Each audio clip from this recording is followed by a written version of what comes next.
great the play is, but can you see? Connor has the puck, made a great shot. One to the second, and that's the score. There it is. Oliver Connor gets the first score of the game.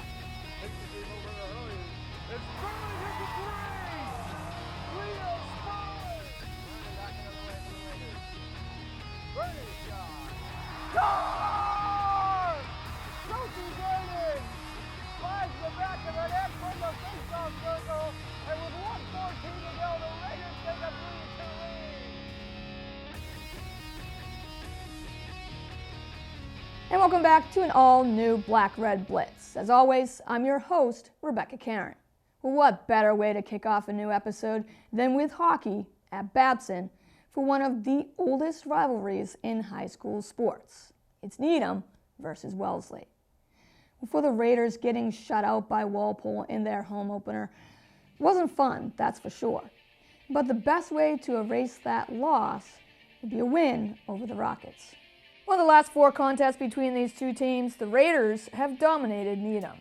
With freshman Andrew Hubbard and junior Dylan Jones defending the Pikes respectively, both goalies need to get ready for 3 periods of intense, in-your-face, good old hockey.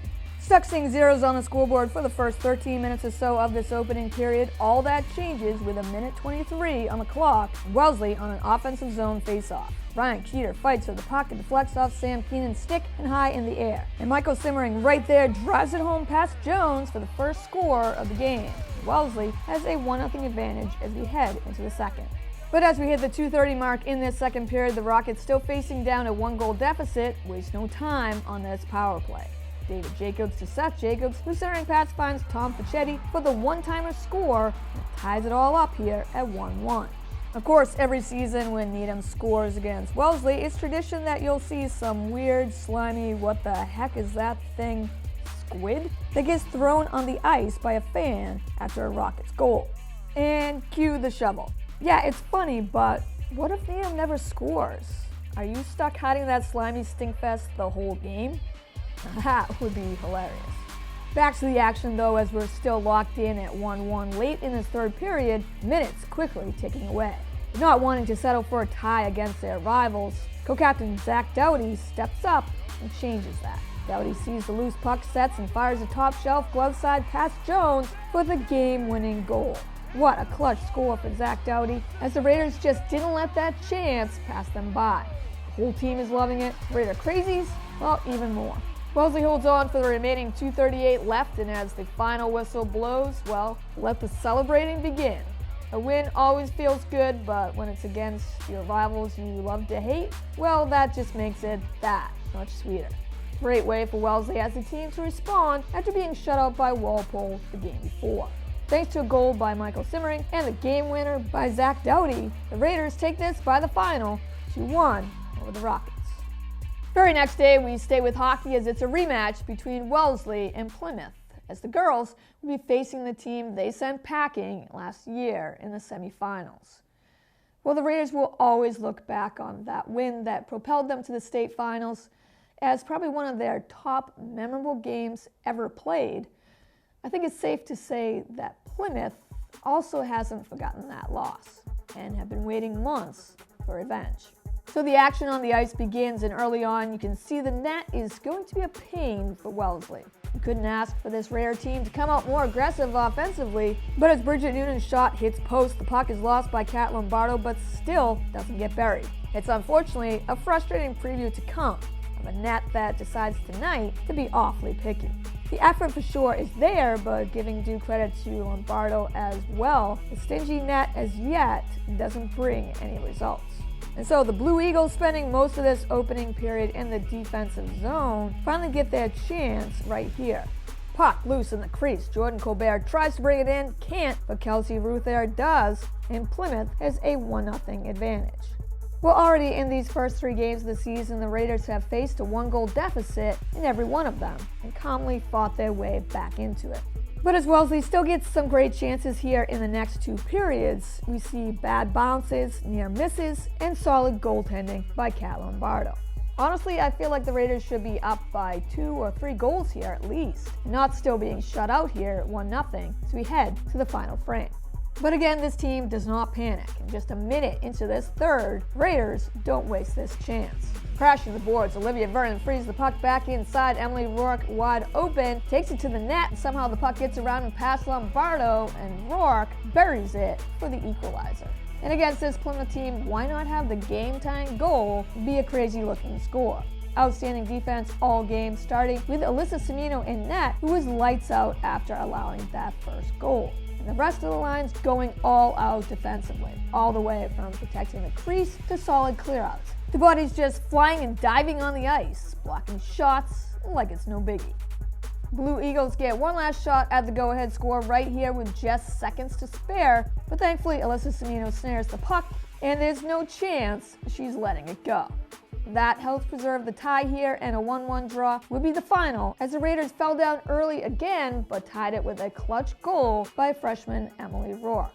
Raiders would then go 2-1-2 on the season, as their next test on the road would be Norwood, and they would have no problem finding the net in that one, taking the Mustangs 4-1. Well, that officially closes out school vacation, but Raiders action would start to kick into high gear just days later. Boys basketball, fresh off their Rockland Christmas tournament, will be ready to tip off 2017 back at home on Tuesday, bringing in a 3-3 record, ready to face the Norwood Mustangs. Well, sometimes as a team you live and die by the 3-ball, and when it's working, hey, why not? So in this opening quarter, that is the story for the Raiders, as Ryan Murray buries it from the perimeter to get things started. And after a monster block, Will Jackowitz looks to help set the tone on the defensive end as well. Immediately contributing off the bench, back-to-back shots from downtown by Colin Blasco gives Wellesley a 9-6 edge. A catch and shoot for Ben Zimmerman as he makes it, and he got a Wellesley 12-6 advantage here after one quarter played. But Wellesley starts to rely too much on the 3-ball, and their offense that was clicking in the opening quarter suddenly goes cold. And Norwood quickly uses that to their advantage, erasing that 6-point deficit and changing it in this second quarter. This tray by Richard Meehan officially puts the Mustangs ahead by 1, forcing a Raiders timeout, as Norwood capitalizes on a 7-0 run to open up the second. So now down 19-15 with just about 20 seconds to go until halftime. Off a missed 3 here by Ben Zimmerman. Alex Barron crashing the boards, banks it in, and 1 for a clutch 3-point play. That would make it the first and only field goal made by the Raiders in this whole quarter. Richie Watson and Michael James for the Mustangs light a spark in their offense to open up the third. Seconds later, Richard Meehan from the corner buries the 3, pushing the Norwood lead to 8. 26-18. Solid answer back, though, at the right time here for the Raiders. Jack Walzell in transition feeds it ahead to Will Jackowitz on the run. Jackowitz banks in 2 points. Wellesley desperately needed. Michael James, though, is key for the Mustangs as he sparks a 5-0 run all by himself. Draining the tray on point seconds later on defense, cuts in front of Alex Barron, takes it all the way to the basket with a fast break layup. Now the Mustangs' lead is double digits at 33-22. So now down 35-22, Coach Reedy cleans house, subbing the starting lineup for the bench. Tri-captain Max Guifrey immediately makes an impact in the game. Then very next offensive play right back inside the paint, Raiders get the ball back to Max Guifrey, who banks in another key basket. 35-26 Mustangs. Opening up this fourth, the Raiders stay with the bench. And why not? As Wellesley is starting to find some rhythm here.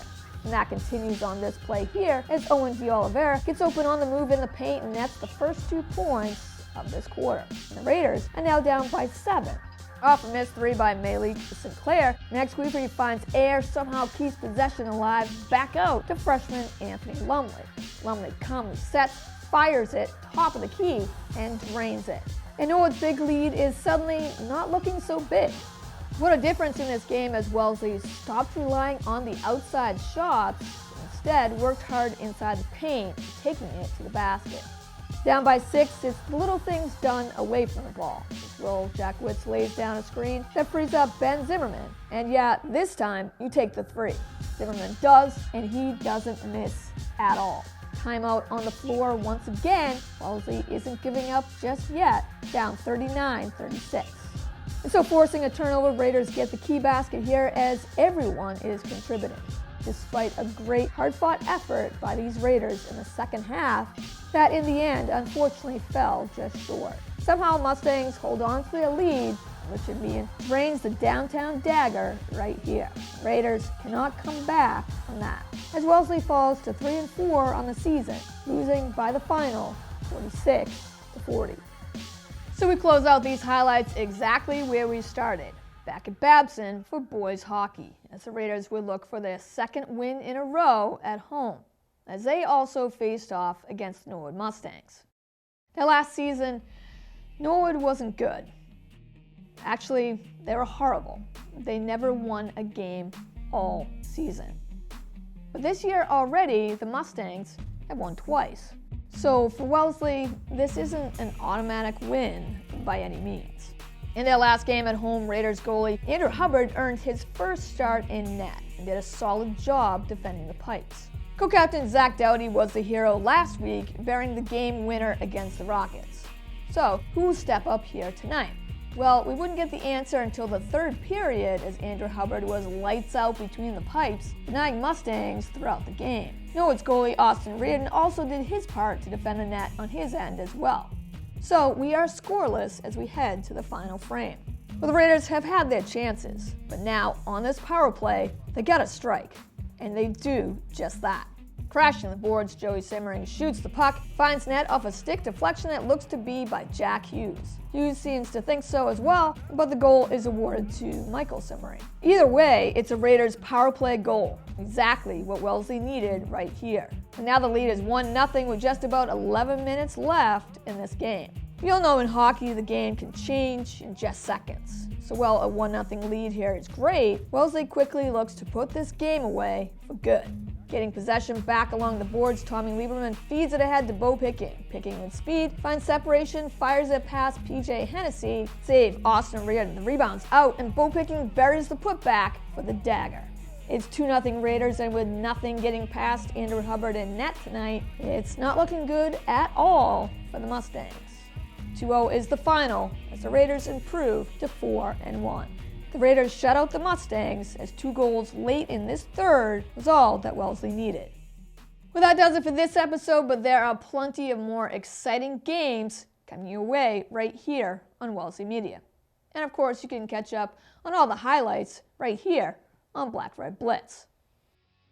Check us out on demand at wellesleymedia.org, our YouTube and Facebook pages at Wellesley Public Media, and of course, right here on Comcast 9, Verizon 39.